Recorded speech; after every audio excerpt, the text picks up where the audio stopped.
O Silmarillion, J.R.R. Tolkien, editado por Christopher Tolkien. Ainulindale, a música dos Ainur. Havia Eru, o Uno, que em Arda é chamado Ilúvatar. E ele fez primeiro os Ainur, os sacros, que eram os rebentos de seu pensamento e estavam com ele antes que qualquer coisa fosse feita. E falou com eles, propondo-lhes temas de música. E cantaram diante dele, e ele estava contente.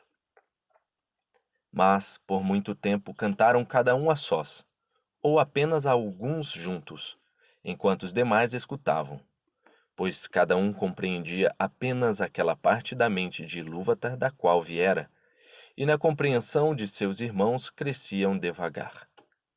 Contudo, enquanto ainda ouviam, chegavam sempre a um entendimento mais profundo e aumentavam em uníssono e harmonia.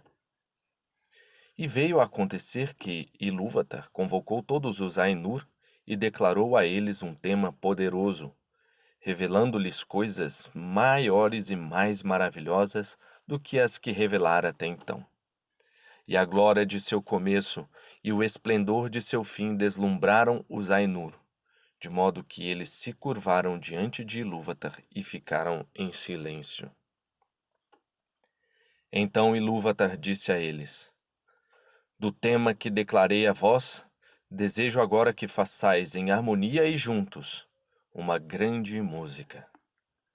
E já que vos inflamei com a imperecível chama, mostrareis vossos poderes ao adornar esse tema, cada um com seus próprios pensamentos e desígnios se desejar. Mas sentar-me-ei e escutarei e ficarei contente, que através de vós grande beleza despertou em canção. Então, as vozes do Ainur, tal como harpas e alaúdes, flautas e trombetas, e violas e órgãos, e tal como incontáveis corais cantando com palavras, começaram a moldar o tema de Ilúvatar em uma grande música. E um som se levantou de intermináveis melodias cambiantes tecidas em harmonia, que passou além da audição para as profundezas e para as alturas, e os lugares da habitação de Ilúvatar se encheram até transbordar, e a música e o eco da música saíram para o vazio, e ele não era mais vazio. Nunca desde então fizeram os Ainur música alguma semelhante a essa música, embora se diga que outra maior ainda há de ser feita diante de Ilúvatar pelos corais dos Ainur e dos filhos de Ilúvatar, depois do fim dos dias. Então, os temas de Ilúvatar hão de ser tocados com acerto, adquirindo ser no momento de sua emissão, pois todos então hão de entender plenamente o propósito dele em sua parte da música. E cada um há de conhecer a compreensão de cada um, e Ilúvatar há de dar a seus pensamentos o fogo secreto, comprazendo-se neles. Mas então Ilúvatar se sentou e escutou, e durante muito tempo lhe pareceu bom, pois na música não havia falhas. Mas, conforme o tema progredia, entrou no coração de Melkor o entretecer de matérias de seu próprio imaginar que não estavam acordes com o tema de Ilúvatar, pois ele buscava com isso aumentar o poder e a glória da parte designada a si próprio. A Melkor, entre os Ainur, tinham sido dados os maiores dons de poder e conhecimento, e ele tinha um quinhão de todos os dons de seus irmãos. Ele fora a miúde sozinho aos lugares vazios buscando a chama imperecível, pois crescia o desejo ardente dentro dele de trazer ao ser coisas só suas, e lhe parecia que Ilúvatar não tinha em mente o vazio, e ele estava impaciente por este vácuo. Contudo, não achou o fogo, pois esse está com Ilúvatar.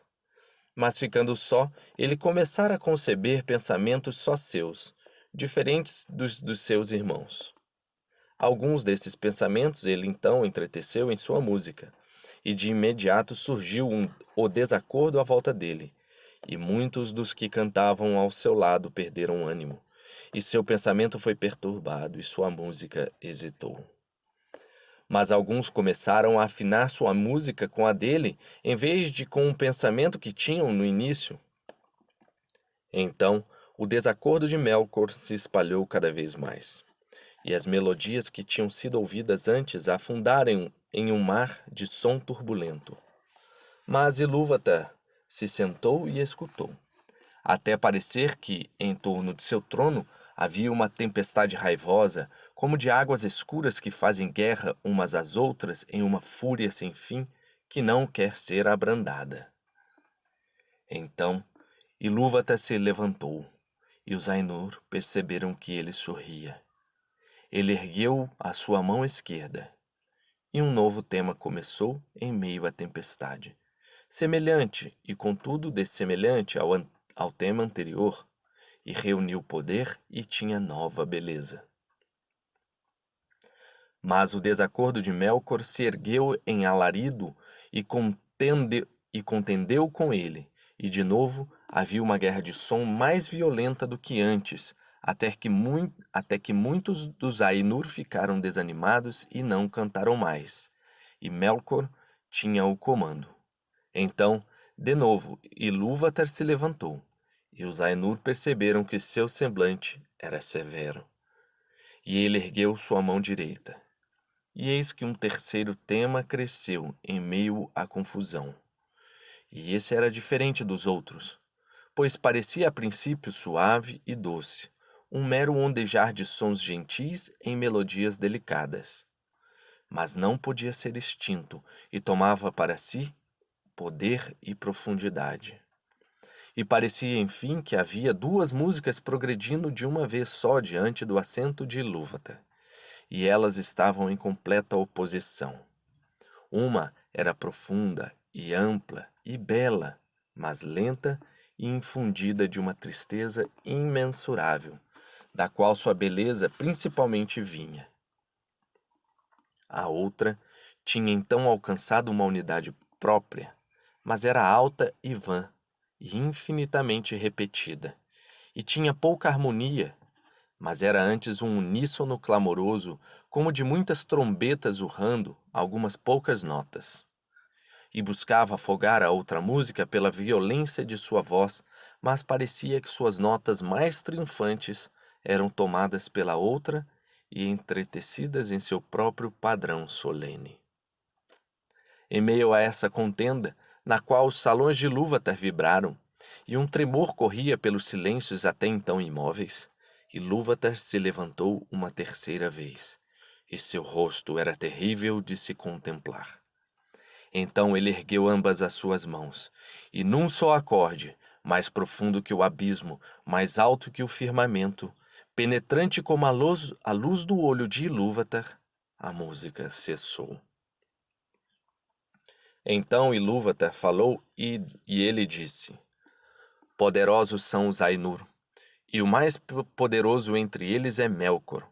Mas para que ele saiba, como todos os Ainur, que eu sou Ilúvatar, essas coisas que cantastes, eu mostrá-las-ei, para que vejais o que fizestes.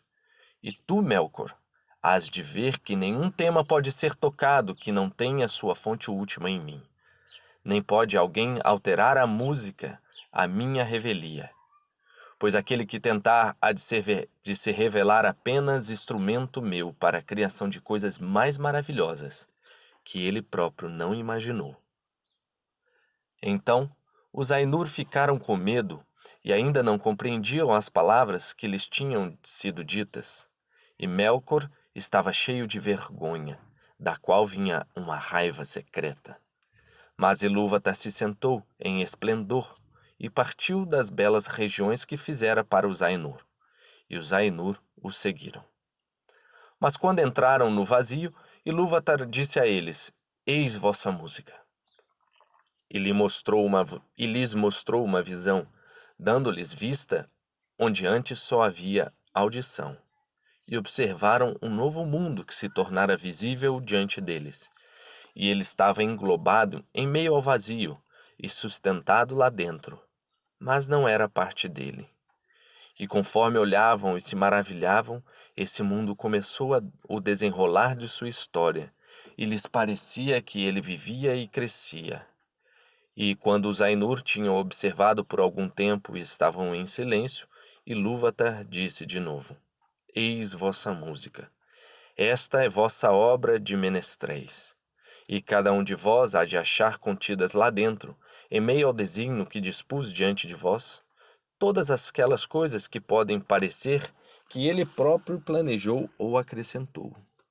E tu, Melkor, descobrirás todos os pensamentos secretos de tua mente, e perceberás que eles são apenas uma parte do todo e tributários de sua glória.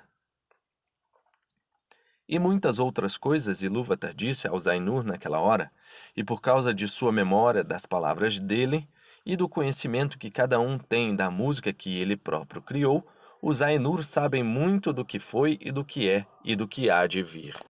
E poucas coisas são imprevistas para eles. Contudo, algumas coisas há que eles não conseguem ver, nem sozinhos e nem se aconselhando juntos, pois para ninguém além de si mesmo Ilúvatar revelou tudo o que reserva, e em cada era surgem coisas que são novas e não foram pronunciadas, pois não procedem do passado. E assim foi que, conforme essa visão do mundo passava diante deles, os Ainur viram que ela continha coisas que não haviam pensado. E viram com assombro a chegada dos filhos de Ilúvatar e a habitação que estava preparada para eles. E perceberam que eles mesmos, no labor de sua música, haviam se ocupado da preparação dessa morada, e contudo não sabiam que ela tinha qualquer propósito além de sua própria beleza, pois os filhos de Ilúvatar foram concebidos por ele apenas. E vieram com o terceiro tema, e não estavam no tema que Ilúvatar propusera no princípio, e nenhum dos Ainur tomara parte na sua criação. Portanto, quando os Ainur os viram, ainda mais os amaram, sendo coisas outras que eles mesmos, estranhas e livres, nas quais viam a mente de Ilúvatar refletida uma nova vez, e aprenderam ainda um pouco mais da sabedoria dele, a qual de outro modo teria ficado escondida até mesmo dos Ainur. Ora, os filhos de Ilúvatar são elfos e homens, os primogênitos e os seguidores. E entre todos os esplendores do mundo, seus vastos salões e espaços, e seus fogos volteantes, Ilúvatar escolheu um lugar para a habitação deles, nas profundezas do tempo e em meio às estrelas inumeráveis. E essa habitação pode parecer coisa pequena para aqueles que consideram só a majestade dos Ainur, e não sua terrível agudeza. Como quem tomasse todo o campo de Arda pelas fundações de um pilar e assim o elevasse até que o cone de seu topo fosse mais afilado que uma agulha. Ou quem considera só a imensurável vastidão do mundo, que ainda os Ainur estão moldando, e não a meticulosa precisão com a qual eles moldam todas as coisas ali. Mas quando os Ainur haviam contemplado essa habitação numa visão e observado os filhos de Ilúvatar a surgir nela, então muitos dos mais poderosos entre eles debruçaram todo o seu pensamento e desejo na direção daquele lugar. E desses, Melkor era o principal, assim como ele fora no princípio o maior dos Ainur, que tomaram parte na música. E ele fingiu até para si mesmo no começo que desejava ir até lá e ordenar todas as coisas para o bem dos filhos de Ilúvatar, controlando as perturbações do calor e do frio que tinham vindo a acontecer por meio dele. Mas o que desejava de fato era submeter à sua vontade tanto os elfos como os homens, invejando as dádivas com as quais Ilúvatar prometera dotá-los, e ele próprio desejava ter súditos e serviçais, e ser chamado de senhor, e ser o mestre de outras vontades. Mas os outros Ainur olharam para essa habitação disposta dentro dos vastos espaços do mundo, que os elfos chamam de Arda, a terra, e seus corações se regozijaram com a luz, e seus olhos, contemplando muitas cores, ficaram cheios de contentamento. Mas, por causa do rugir do mar, sentiram uma grande inquietação. e observaram os ventos e o ar, e as matérias das quais Arda era feita, de ferro e pedra, e prata e ouro, e muitas substâncias. Mas entre todas essas, a água é que eles mais grandemente louvaram. E disse que entre os Eldar, que na água vive ainda, e disse entre os Eldar que na água ainda vive o eco da música dos Ainur, mais do que em qualquer outra substância que há na terra.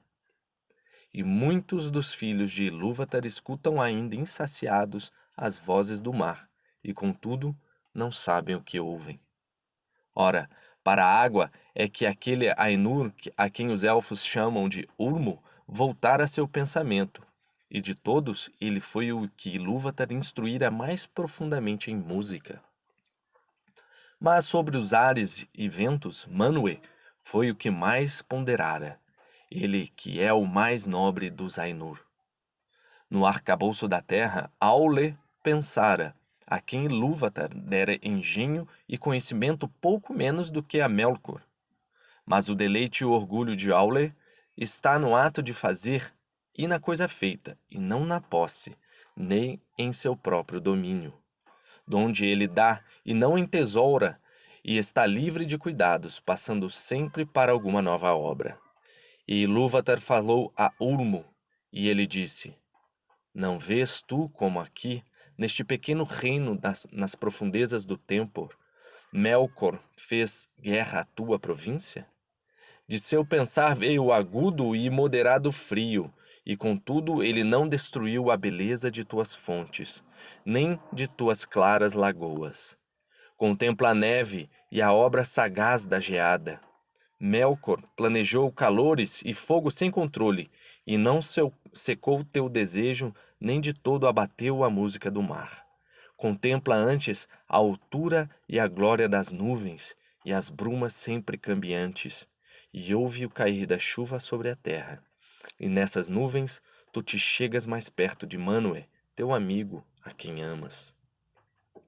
Então Ulmo respondeu: Em verdade, a água agora se tornou mais bela do que o meu coração imaginara. Nem meu pensamento secreto concebera o floco de neve, nem em toda a minha música estava contido o cair da chuva. Buscarei Manwë, para que ele e eu possamos fazer melodias para sempre para teu deleite. E Manwë e Ulmo têm sido desde o princípio aliados em todas as coisas. E Manwë e Ulmo têm sido desde o princípio aliados em todas as coisas, e em todas as coisas têm servido muito fielmente aos propósitos de Ilúvatar. Mas enquanto Ulmo falava, e enquanto os Ainur estavam ainda observando essa visão, ela foi retirada e escondida da vista deles. E lhes parecia que naquele momento percebiam uma coisa nova, escuridão, a qual não tinham conhecido antes, exceto em pensamento, mas tinham ficado enamorados da beleza da visão e enlevados com o desenrolar do mundo que lá viera a ser, e suas mentes estavam cheias dele, pois a história estava incompleta, e os círculos do tempo, e os círculos de tempo, não de todo traçados quando a visão foi retirada. E alguns disseram que a visão cessou antes da plenitude do domínio dos homens e do esvanecimento dos primogênitos, donde, embora a música esteja acima de tudo, os Valar ainda não viram, como que com visão, as eras posteriores ou o final do mundo. Então houve um desassossego em meio aos Ainur, mas Ilúvatar os chamou e ele disse: Conheço o desejo de vossas mentes, de que o que vistes possa em verdade ser, não apenas em vosso pensamento, mas tal como vós próprios sois, e contudo de outro modo. Portanto eu digo, que essas coisas sejam. E eu mandarei vazio adentro, e eu mandarei vazio adentro a imperecível chama, e ela há de estar no coração do mundo, e o mundo há de ser. E aqueles de vós que desejarem poderão descer a ele. E de repente os Ainur viram ao longe uma luz, como se fosse uma nuvem com um coração vivente em chama. como se fosse uma nuvem com um coração vivente de chama. E souberam que essa não era a visão apenas, mas que Ilúvatar fizera uma coisa nova. Ea, o mundo que é. Assim veio a se dar que, dos Ainur, alguns residiram ainda com Ilúvatar, além dos confins do mundo. Mas outros, e entre estes muitos dos maiores e mais belos, despediram-se de Ilúvatar e desceram ao mundo. Mas esta condição Ilúvatar impôs, ou é a necessidade do amor deles, que seu poder deveria dali por diante estar contido no mundo, e a ele atado, para estar dentro dele para sempre, até que esteja completo, de modo que eles são a sua vida, e ele a deles. Portanto, o nome dado a eles é Valar, os poderes do mundo. Mas quando os Valar entraram em Ea, ficaram a princípio espantados e em confusão, pois era como se nada estivesse ainda feito do que tinham observado em visão, e tudo estava como que a ponto de começar, e ainda informe, e estava escuro.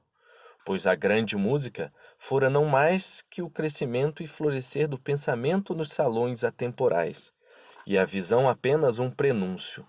Mas naquela hora eles tinham adentrado o princípio do tempo, e os Valar perceberam que o mundo fora apenas previsto e predito, e que eles deviam realizá-lo. Assim começaram seus grandes labores em ermos imensos e inexplorados, e em eras incontáveis e esquecidas, até que nas profundezas do tempo e em meio aos vastos salões de Ea, veio a ser aquela hora e aquele lugar onde foi feita a habitação dos filhos de Ilúvatar. E nessa obra, a parte principal coube a Manwë e a Aule, e a Ulmo. Mas Melkor também estava lá desde o começo, e ele se intrometia em tudo o que era feito, voltando as coisas, se pudesse, para seus próprios desejos e propósitos. E atiçou grandes fogos. Quando, portanto, a terra era ainda jovem, cheia de chama, Melkor a cobiçou e disse aos outros Valar: Este há de ser meu próprio reino, e nele ponho o meu nome. Mas Manwë era o irmão de Melkor na mente de Ilúvatar, e foi ele o instrumento principal do segundo tema que Ilúvatar erguera contra o desacordo de Melkor. E chamou para si muitos espíritos, tantos dos maiores como dos menores, e eles desceram aos campos de Arda e auxiliaram Manwë, antes que Melkor impedisse o cumprimento do labor deles para sempre, e que a terra fenecesse antes do florescer. E Manwë disse a Melkor: Este reino não hás de tomar para ti injustamente, pois muitos outros labutaram aqui não menos do que tu. E houve contenda entre Melkor e os outros Valar. E por aquela hora Melkor se retirou e partiu para outras regiões, e lá fez o que queria, mas não tirou o desejo pelo reino de Arda de seu coração.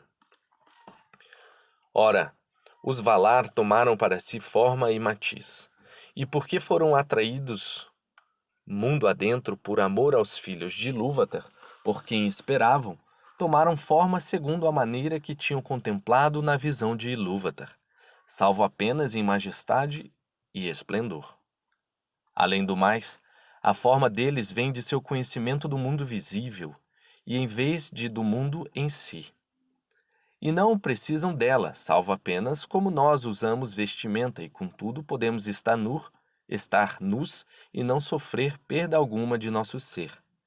Portanto, os Valar podem caminhar se desejarem, despidos, e então mesmo os Eldar não conseguem percebê-los claramente, embora estejam presentes. Mas quando desejam vestir a si mesmos, os Valar tomam sobre eles que são alguns Mas quando desejam vestir a si mesmos, os Valar tomam sobre eles formas que são algumas de macho e outras de fêmea, pois aquela diferença de temperamento entre eles tinham já desde seu princípio, e ela é só incorporada pela escolha de cada um, e não feita pela escolha, assim como conosco macho e fêmea podem ser revelados pela vestimenta, mas não feitos por ela. Mas as formas com as quais os grandes seres se trajam não são em todas as horas semelhantes às formas dos reis e das rainhas dos filhos de Ilúvatar, pois por vezes podem se vestir em seu próprio pensamento, tornado visível em formas de majestade e terror. E os Valar atraíram para si muitos companheiros, alguns menores, alguns quase tão grandes quanto eles próprios, e labutaram juntos no ordenar da terra e no acalmar de seus tumultos. Então Melkor viu o que era feito, e que os Valar caminhavam sobre a terra como visíveis poderes, trajados com a vestimenta do mundo, e eram adoráveis e gloriosos de se ver, e ditosos, e que a terra estava se tornando como um jardim para o deleite deles, pois seus tumultos eram subjugados. Sua inveja cresceu, então ainda mais dentro dele, e também tomou forma visível, mas por causa de seu ânimo e da malícia que queimava nele, aquela forma era escura e terrível. E ele desceu sobre Arda em poder e majestade maiores que os de qualquer outro dos Valar, como uma montanha que vadeia ao mar, e tem seu cume acima das nuvens, e está trajada de gelo e coroada com fumaça e fogo. E a luz dos olhos de Melkor era semelhante a uma chama que faz secar com calor e penetra com um frio mortal. Assim começou a primeira batalha dos Valar com Melkor pelo domínio de Arda. E daqueles tumultos os elfos pouco sabem, pois o que foi declarado acerca dela veio dos próprios Valar, com quem os Eldalir falaram na terra de Valinor, e por quem foram instruídos, pois pouco os Valar desejavam contar das guerras antes da vinda dos elfos. Contudo, conta-se entre os Eldar que os Valar conseguiram sempre, a despeito de Melkor, reger a terra e prepará-la para a vinda dos primogênitos. E eles construíram terras, e Melkor as destruiu. Vales cavaram, e Melkor os ergueu. Montanhas esculpiram, e Melkor as derrubou. Mares encheram, e Melkor os derramou.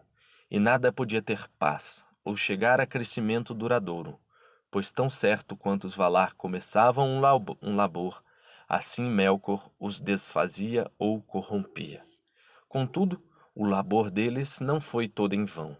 Embora em nenhum lugar e nenhuma obra tenham a vontade e o propósito deles totalmente se cumprido, e todas as coisas estivessem em matiz e forma diversas do que os Valar no começo pretendiam, lentamente, mesmo assim, a terra foi moldada e se tornou firme. E assim foi a habitação dos filhos de Ilúvatar restabelecida, afinal, nas profundezas do tempo e em meio às estrelas inumeráveis.